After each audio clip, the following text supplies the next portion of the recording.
اور جو لوگ فجر کی نماز نہیں پڑھتے تو وہ سن لے، میری بات نہیں ہے، نبی علیہ الصلوۃ والسلام کی بات ہے۔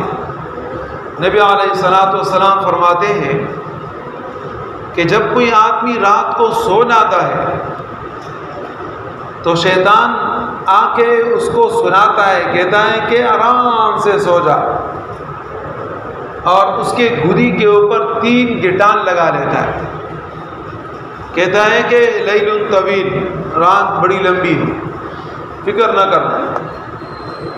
تو جب یہ آدمی صبح اٹھتا ہے اور جیسے ہی اذان ہوتی ہے اللہ اکبر اللہ اکبر، تو جیسے ہی یہ اٹھتا ہے وہ 1 گٹان کھل جاتا ہے۔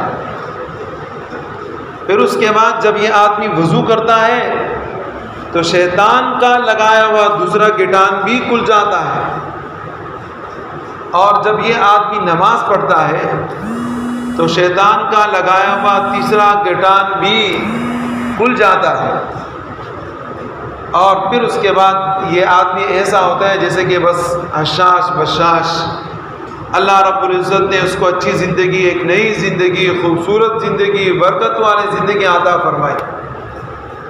اور جب یہ آدمی اٹھتا نہیں ہے تو پھر کیا ہوتا ہے یہ ذرا سنو۔ گٹان تو شیطان نے پہلے سے 3 لگائے، لیکن اس سے بڑھ کر کیا ہوتا ہے، شیطان اپنا بمبو نکال لیتا ہے اور اس کے کان میں رکھ کے پیشاب کرتا ہے، سب کر کے۔ اب شیطان ہمیں نظر نہیں آتا، اس کا پیشاب بھی نظر نہیں آتا، پھر ہمارا سارا دن جو گزرتا ہے تو وہ شیطان کے پیشاب کے ساتھ ہی گزرتا رہتا ہے۔ تو یہ ہماری بات نہیں ہے، نبی علیہ السلام کا فرمان مبارکہ ہے۔